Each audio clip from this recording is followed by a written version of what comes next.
Thanks, Duff, and thanks to the PDF Association for putting this whole thing together today. It's pretty awesome, I think. Thanks for giving us all the opportunity to speak and share what we know. Thanks to the other presenters who came before me. There were some really great points and some really great things to hear about and great perspectives and all that. So to get into a little bit about what we're going to talk about, obviously understanding accessibility, right? That's the point. Oftentimes when I give my presentations, I'm not following other people who have presented on accessibility, so I kind of have to start with, where are we and where are we going? So fortunately, thanks to them, I can kind of fast forward maybe some of that stuff. But we will talk about the standards, and there were some great questions about what standard do I choose kind of thing, because, in Canada, it's great that they have, do this, period, right, full stop. That's nice, but what about in the U.S. where different agencies, different departments have their own standards and so on? What do we do about that? So we'll kind of dive into that a little bit.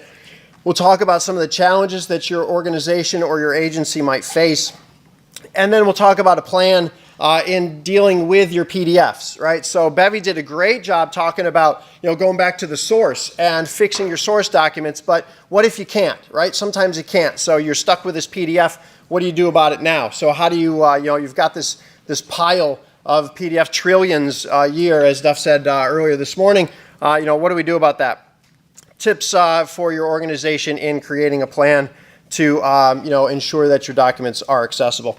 That's me. Ironically enough, I almost wore the same shirt today. That would have been kind of weird. But, so anyways, the point about, a little bit about me, first of all, my thing is I don't come from an IT background. I don't come from an accessibility background. Actually, Duff was just asking me, I was talking about, being able to make sure people can hear me and I can project my voice to the back of the room pretty well. And I said, yeah, I'll use my teacher voice. And Duff says, is that what you did? Yeah, I was a middle school band teacher for 11 years before getting into what I do now. I heard the groans over there. Middle school is an awesome age if you can hand it back at the end of the day. But the point is in mentioning this is that I don't have an IT background. I don't have an accessibility background or anything like that. If I can learn this stuff, so can you.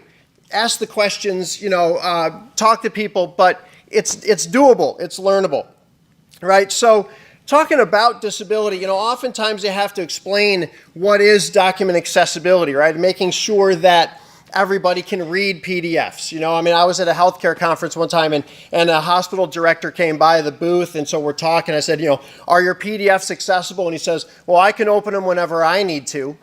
Well, good for you. But it's realizing, as some statistics up on the slide here, that disability affects everybody, right? There's a bunch of people, 1 in 7 in the world are dealing with some kind of disability. And, I tell a little story about, when I was in LA and I was in a cab and the cab driver was telling me about a kid when he was in college, a kid who lived down the hall from him who was blind, and the struggles and everything that this kid had to endure waiting for kids on work study to come and read him his stuff so that he could read his assignments and do his homework and all that stuff. But Adam said it really, really well when he said it's about being included, and I wrote it down so I could remember it, living independently or not, right? That's the whole point, right? So yeah, there's 508 and there's a law and all that stuff, but why? Because this stuff really matters, right? So that people can live their lives and have their independence and opportunities they might not otherwise have. As Bevy touched on, there's a wide range of disabilities and there's a wide range of accessibility solutions, whether it comes from screen readers or braille displays for people who are blind or visually impaired using assistive technology, captioning, sign language. Thank you for our interpreters for showing up today. For people who are deaf or hard of hearing, people who have limited mobility still need PDF accessibility. You might think, why? You got to navigate your way around the PDF. You've got to be able to navigate links and fill out forms and stuff like that. So you may not even think about that, but it is a thing in PDF.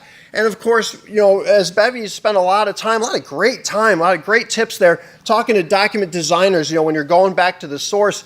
But when you're going back to the source, you're thinking about things like setting up your documents with the layout and the formatting, not only for people who are colorblind and so on and so forth, but also reading order and just the structure of the document for people who have dyslexia, for example, so that they can read the document more easily, right? As it says down at the bottom of the slide here, the critical challenge is ensuring that documents are accessible to everybody, right? That's the point. Good design is good design for everybody, whether you have a disability or not. So if you're wearing your designer hat, that's an important thing to keep in mind too. So here we are, in Washington, D.C., and we're talking about Section 508 and so on. The Section 508 refresh, thank God they finally brought it up to speed, right? That's okay. But now we have a whole lot more work for us to do. And interestingly enough, the question that came up earlier, is there one set standard? There's PDF UA, sure, right? And the PDF Association, all about PDF UA and everything, great rigorous standard. But the Access Board actually decided to not go with PDF UA for PDFs on government websites, right? And it's interesting to read their reasonings, but it kind of makes sense in that if you go with WCAG, then at least you're consistent, right? Between your HTML and your PDFs, whatever, you've got one standard there. So maybe that answers your question of which standard do I choose, especially if you're in a government agency. Maybe. Of course, in Section 508, it does say, too, that if you want to choose a more rigorous standard, you can, which maybe enters in PDF UA, or, as I heard somebody mention earlier over on this side of the room, HHS has their own standard as well, right? So now also with Section 508, they were very clear in the standards stating that any source authoring program that exports to PDF has to be able to export to PDF UA. So that is something to keep in mind as well. Now, what is PDF UA? It's hopefully we all know that here, right? ISO 14289. It's the international standard specific to PDF, right? Making sure that documents are accessible and that the proper software is being used to be able to render or read those documents as well. So in your organization, accessibility can be a confusing thing, can be a daunting task. As Adam and Bevy have both mentioned, maybe you're not all that well trained in it, to know what's going on. So there's going to be some challenges along the way. Understanding where you're at risk is a huge thing for your organization, right? Knowing where your problems are so that you're not making an easy target for yourself. Knowing how many PDFs you have, where they are, is going to help speed up the process of being able to find them and fix them, right? And of course, knowing where they stand on an accessibility spectrum, how good are they, right? Or how not accessible are they? Also mentioned the limitations on your internal resources, training people to do the work, their understanding of what work needs to be done, right? Adam made a great point about, people who are just running checkers and it fails and there it is, it's failing, but they don't really understand why, right? So they can't really read the report to say, oh yeah, well, okay, I see that, but it's not really a failure, or looking in the document, oh, it's actually okay, right? So understanding that, and of course the financial concerns, right? That was a whole lot of money that Canada spent to get a lot of people trained.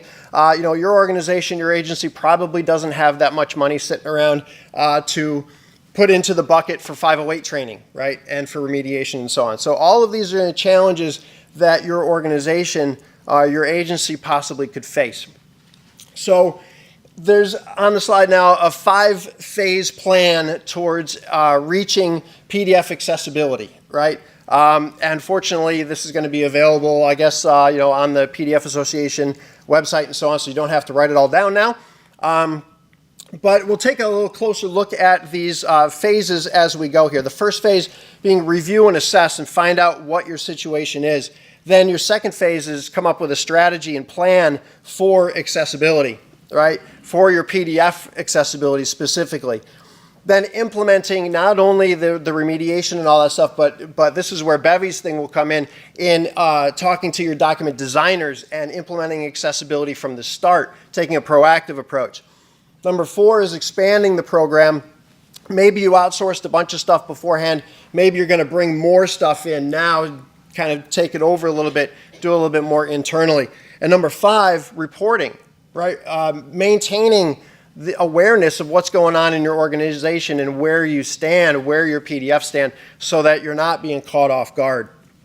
So in phase one, sometimes the big question is, what standard do I choose? If you're federal government, you're probably choosing WCAG 2.0 AA. The Access Board, Section 508, that's the minimum. I also heard somebody mention earlier AOD COP, which, okay, I realize that the AED COP has been is being updated with the 508 refresh. That's great. When I looked at an older version, it did say in there, this is the minimum for document accessibility. So do you want to go with the minimum? Right now, the minimum is WCAG 2.0 AA, federal government. Or do you want to go above and beyond PDF UA or even HHS? Once you've made that decision, right, then do you take care of your work internally or do you outsource, right? And there's pros and cons to both. If you don't know where your PDFs are, or if you know where they are, but you've got way too many to test, you don't know what you're doing, you don't have the software to do it, you might want to just have somebody else do it for you, right? And there's a lot of vendors out there that will, that will gladly help you out with your PDF accessibility remediation. There's a lot of services out there. If you want to do it internally, maybe you know where your PDFs are, and that's good. Maybe you have software and tools and so on, and you have some knowledge to do that. Then you can take it internally and do it yourself, which is great. You do want to keep in mind, though, you probably want some tools to help you out with this. You're going to want some training because this stuff can get confusing. There's a lot of details in the standards that a lot of people don't understand. Adam said it great, too. In the room here, we're all in our accessibility bubble, right? And we get it. But the people outside the bubble, very well said, right? That was the hospital director's like, well, I can find them whenever I need them, right? So, but getting the training and getting the help and the resources, you want to keep in mind, too, that no matter what checker you're using to test your PDFs, there's a learning curve, not only with the standards that you're choosing, but also with the software. And as mentioned, you want to know what your software for testing is capable of and what it's not capable of, or what you need to manually verify yourself. Here's a little word to the wise. Anybody who tells you that they can test your PDFs or your website, whatever, 100% automatically, and it can pass or fail 100% automatically, they're either uninformed about accessibility, they don't understand what's going on, or they're lying to you. Probably trying to sell you something too. But accessibility, PDF, cannot be done 100% through automation. There's no, and I've heard it a number of times already today, there's no easy button that just you hit that and out pops your accessible standards conformant PDF. It always is going to take some kind of work, right? I'm talking on the testing phase now, but next phase is remediation. Same deal applies, right? It can't be done 100% through automation. So when it comes to you've found your PDFs and now you have to fix them, now what do you do, right? Do you do it internally or do you outsource it? And again, there's pros and cons to both, okay? If you're doing it in-house, it'll build the strength of your team, right? So that's good stuff, right? You people, you're self-sufficient, you know what you're doing, and good for you. The disadvantages of that could be in the training for the team, right? And finding the software and getting that knowledge and all that stuff to be able to do it, all right? That takes time, that takes effort. If you want to outsource it, it can speed things up because maybe there's one or two people in your agency that are the 508 people that have to fix every single PDF. But if you send it off to a team, to an outsourcing service, then they've got hundreds of people just hanging around waiting to remediate PDFs, so they can knock it out quickly. That's good. It can increase the speed of getting things done. It can become cost effective. It can also be not cost effective depending on how things are going. So another disadvantage, the price is variable.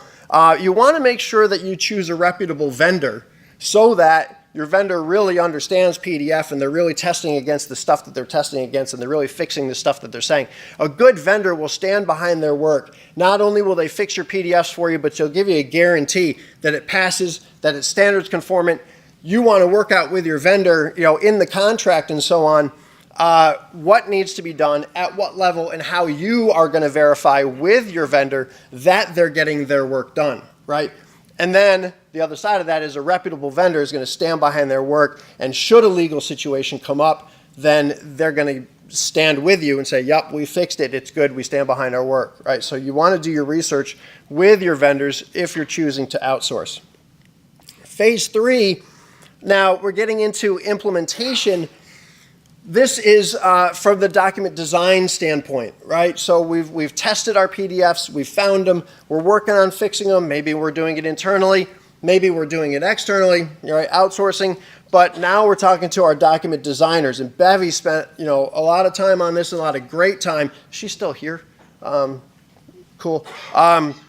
But she had a lot of great tips, for document designers and creators and so on, as far as, what to do and things to keep in mind. You definitely want to invest in education for your document designers. Oftentimes when I'm teaching PDF remediation classes, the designers are the people in the room.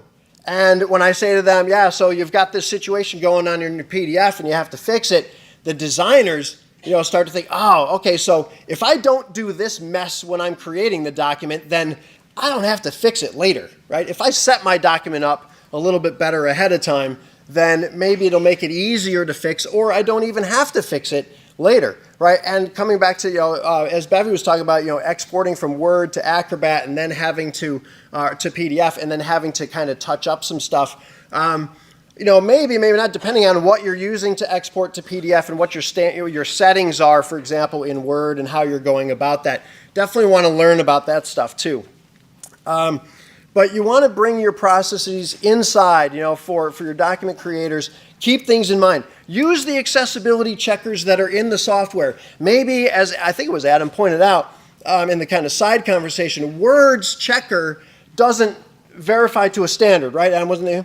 Good stuff. Word's checker doesn't verify to a standard, but it is better than nothing, right? So at least start there, and then maybe you have less to fix on the back end. Certainly while you're reviewing your documents, certainly before you post them and make them public, you want to make sure that everything is good to go so that you're not putting yourself at risk. Keeping in mind too that a proactive approach is going to help your organization save time and money when it comes to creating your documents and making accessible documents, right? If you're creating your documents, you're not thinking about accessibility, and then you've got PDFs that you now then have to fix, right? That's going to be harder to do than if you're designing with accessibility in mind, taking a proactive approach. All right, so some things to keep in mind about that. Excuse me. In phase 4, you've tested, you're starting to fix, or you're fixing, you're designing now with accessibility in mind. Maybe if you outsourced stuff before, maybe in phase 4 is when you start bringing stuff back in-house, right? Maybe you've got the really hard PDFs already fixed. You got a vendor or whatever take care of that for you. And then the stuff that you're building, you're creating your documents with accessibility in mind. You're generating your PDFs. They're easier to fix. Start learning how to fix them yourselves, right? Get the software, get the training, so that you can do this. Raising exposure in your organization or in your agency so that everybody knows that accessibility is a thing and that it really matters, right? I think it was, I can't remember which one of the people who went before me, they had the great chart with, who needs to do what at what phase, and it was like everybody needs to be designing with accessibility in mind, right? Right up at the top of that chart. That's true, right? So that everybody knows what's going on. Also building this culture with, with your management and so on, with your supervisors, so that they know that accessibility is important and that it's a thing and why, and that perhaps as cuts are being made, they're not cutting accessibility efforts or software to help you do your job well and efficiently and quickly and so on.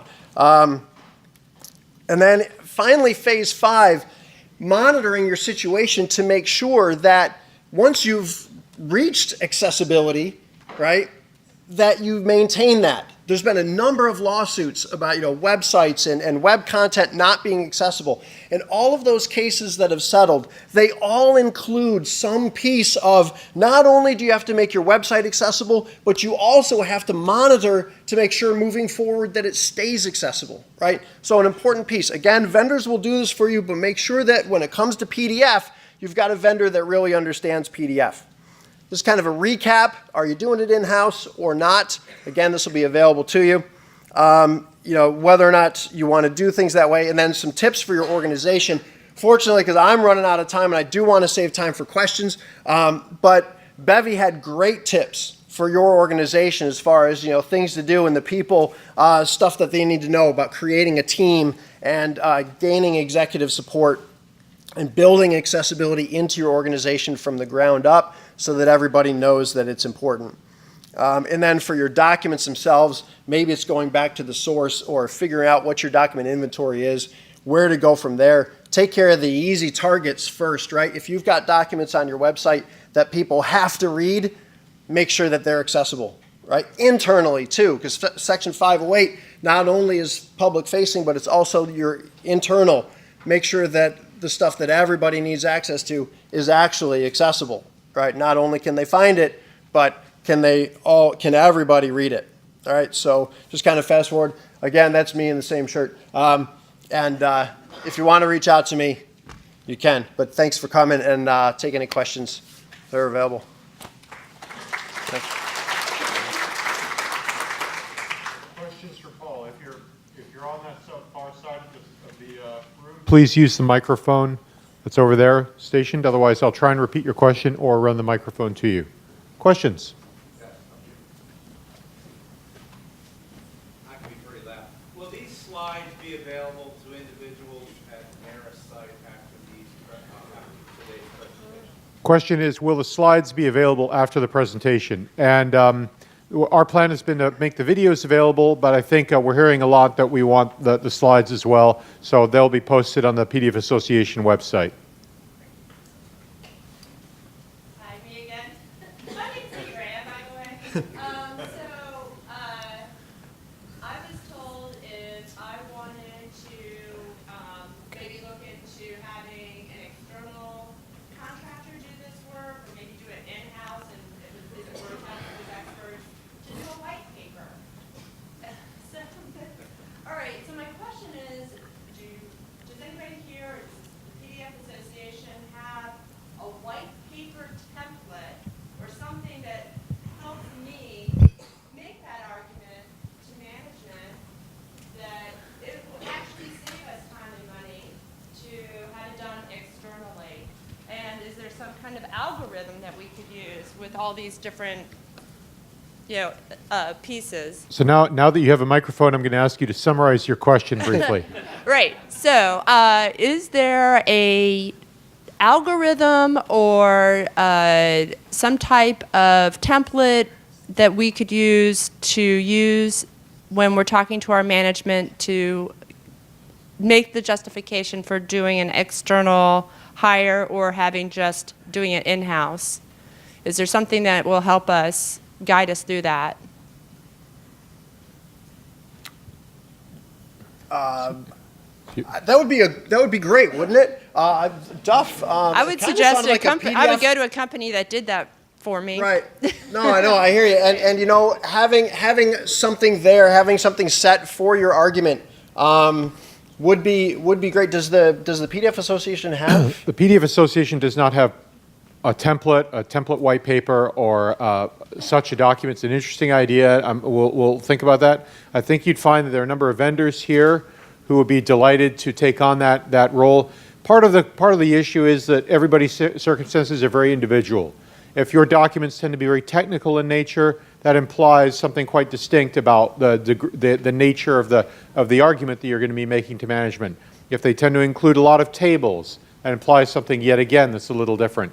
So the content is so tremendously variable in electronic documents, and the variety of solutions and the costs associated with each solution on a per page or a per document basis are going to vary tremendously like that. So I would say that outside of a kind of a clear definition of the set of documents we're talking about, it's difficult to template that. It's an interesting idea, and I think, to your point about an algorithm, that is something that might be possible where I know in my old company, we used to rate documents for difficulty, and then, you could presumably rate a representative sample, come up with some kind of math that might estimate the volume and the cost and so on. But as I say, there are folks here today who'd be delighted to talk to you about that exact process. Yeah. I'm sorry. And then you can do maybe a flow chart,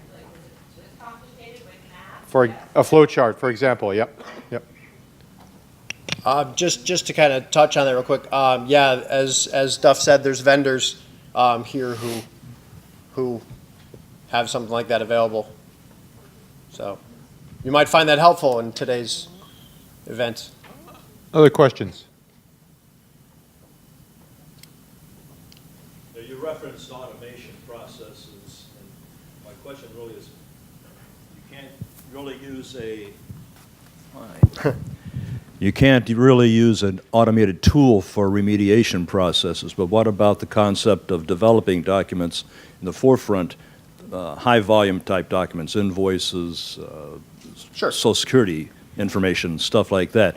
Do you believe that you can automate or have automation tools that will do that for you so that you don't have to remediate them, you can generate them at the point of concept? Absolutely, yeah. So thank you for using the microphone. Yes, it is possible to use automation to generate from your data source or whatever, wherever you're getting your information for your documents. It is possible to automate, creating the document and making sure that that document that's created is accessible. However, it's still not just take the data, hit a button, it makes a PDF, and it's accessible and standards conform it, right? If there's, for example, I know vendors that claim, yep, it's just go, right? But an important thing to keep in mind is if there's symbols that require alternative text, then that has to be addressed. And probably in order for it to be the output that you want automatically, that accessibility thought and work needs to happen ahead of time, so that you're setting up your templates or whatever, so that by the time the data comes in, then you're good to go. But the important thing to keep in mind is that work is being put in. Whether it's being put in beforehand or after the fact, it's still being done. There is no button for do it. Right, my point was you have to do that. You can do it, but Yeah. no software is going to automatically do it. You have to design your form originally to include those special circumstances. Yes, to recap, right? Yeah, you have to put the thought in ahead of time for what are the accessibility concerns. Not only are you putting together your document, how it's going to look and all that stuff, but you're also weighing in ahead of time on what are the accessibility concerns and addressing those so that when you hit the go button, you've addressed those things so that they're fixed in the final version. And if I may, so for Social Security Administration or an organization sending out a tremendous amount of these things, they would need to, that's really a subject for their composition vendor. Hey, what's the template that we're using to generate these documents? Are the symbols and the other kinds of features that could appear based upon the variable data, are they going to be addressed in a Section 508 compliant terms? It's a problem for the composition vendor for those automated creation. Just as an aside, I downloaded a PDF the other day. I don't remember which one it was or which agency it was from. Every single letter in the doc. I don't remember which agency it came from, but every single letter in the document was tagged. Every letter. So, they had it covered, so they were very happy. Yes. Yes. So, Yeah. and so that was... There's vendors here, by the way, who would be more than happy to talk to you about these automated solutions for bulk generation of accessible. Some vendors will argue theirs is better than yours. Other questions? Oh, sorry. Any other questions?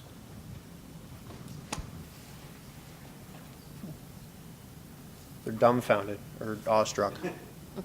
Or just hungry. It's lunchtime, isn't it? Very close to lunchtime. Very close. Okay.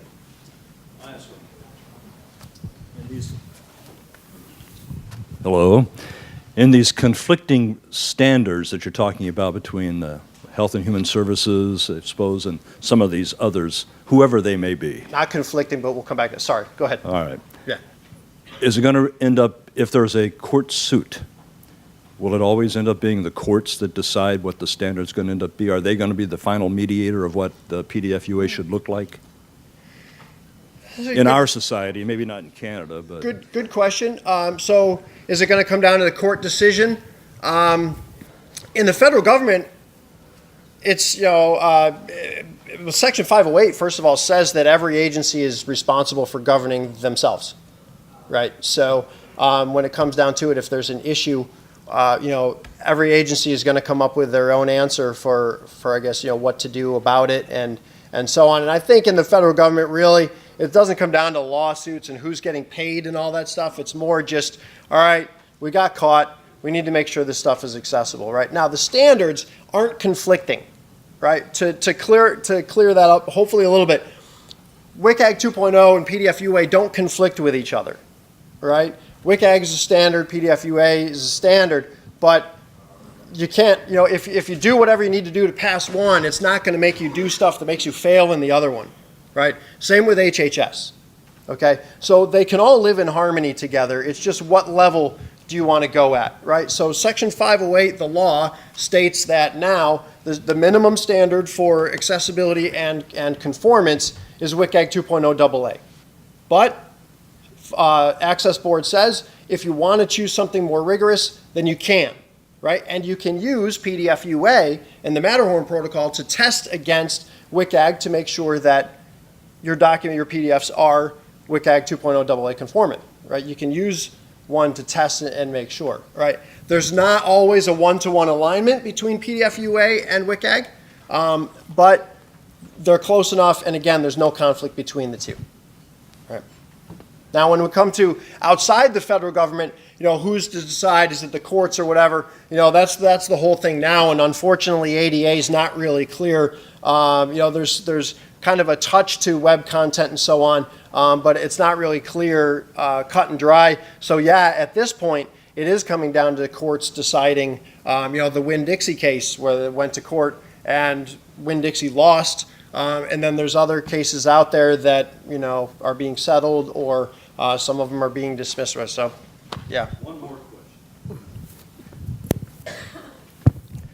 One more question. Why, and you referred to this earlier, but this is like preaching to the choir here.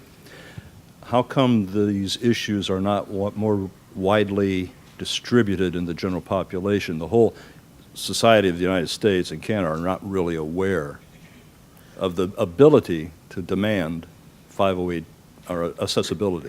Well, yeah, so the question is why isn't this, more publicly acknowledged? I'm thinking like Y2K. Right. Why isn't this more publicly announced?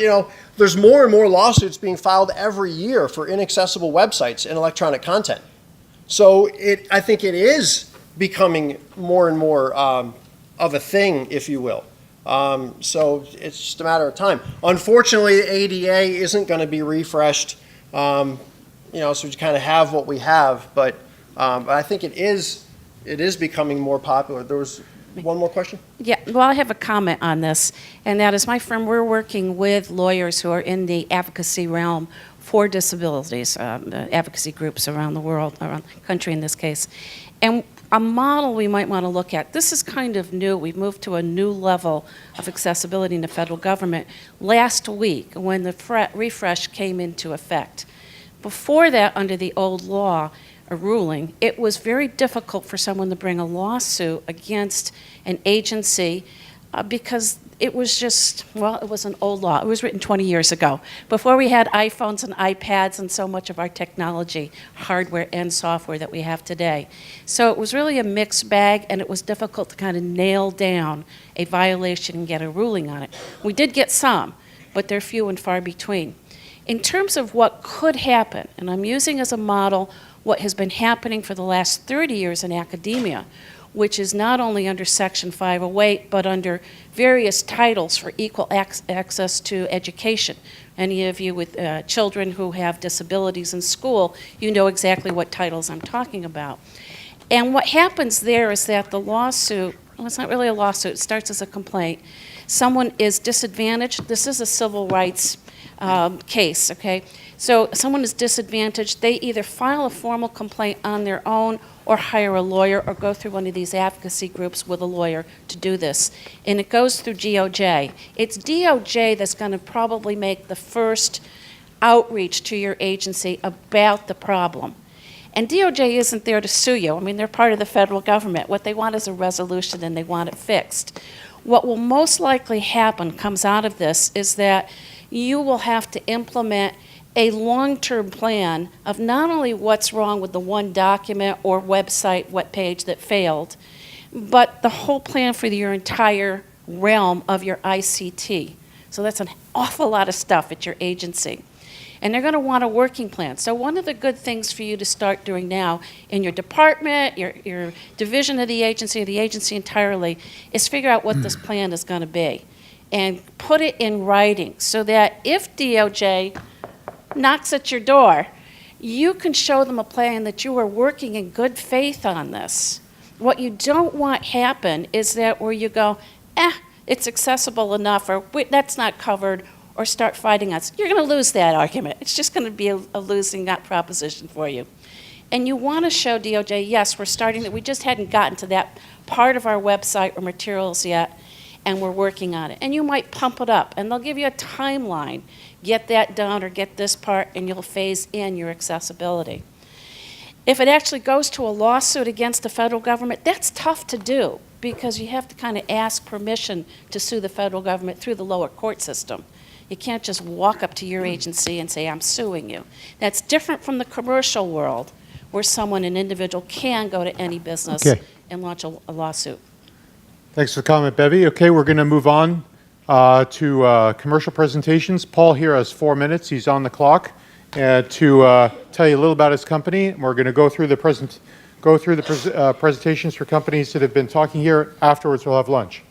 So thank you very much. Paul, go for it. All right, thanks, Steph. So thanks for sticking around for this. So as I mentioned, minutes ago, pick a reputable vendor, right? There's vendors out there that are going to do this for you.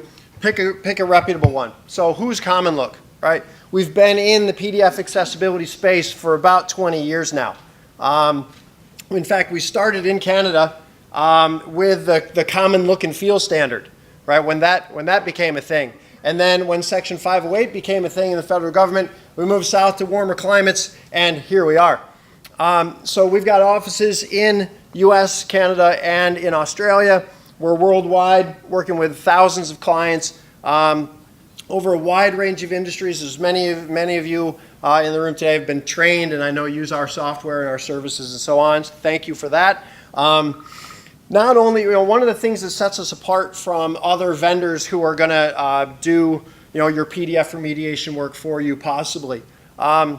First of all, PDF is all we do, right? So we're not jack of all trades and master of none, right? It's what we do.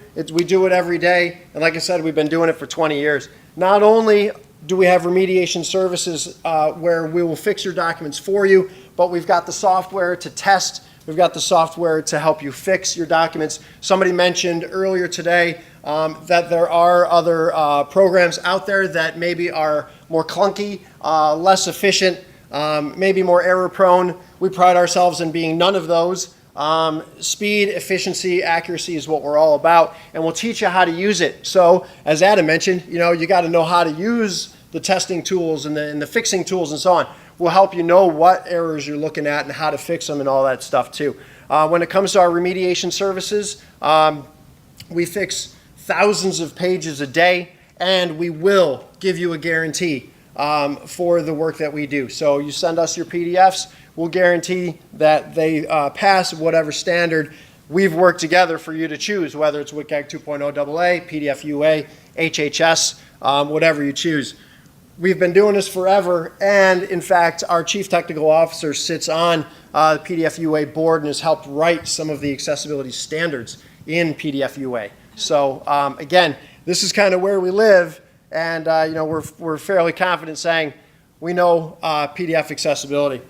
Whether you want us to fix your stuff or you want to use our software, you want us to teach you how, you want to take a blended approach, we're here for you, right? So maybe you're going to outsource some stuff, as I mentioned before, but you're going to bring some stuff internally. We can work with you on that and help you transition from one thing to the next and so on as needed. Customer service is a huge thing for us, so we're going to respond to your questions and help you know that you're taken care of. Again, as I mentioned, we've got the expertise in PDF, seeing as this is what we do. And in fact, CommonLook CommonLook and Adobe Acrobat are the only two tools for PDF remediation that are recognized by the W3C. So I think that's probably my 4 minutes, but that's who we are. If you'd like more information, feel free to come talk to me. Also, Director of Federal Accounts, Mark Tepper, his contact information is up there as well.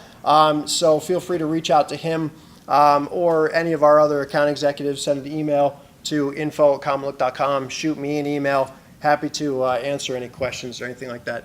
Thanks again for the opportunity to speak to you today. PDF accessibility is something that I personally believe in and feel very passionately about, as does our company. So thank you very much for your time. Thank you, Paul.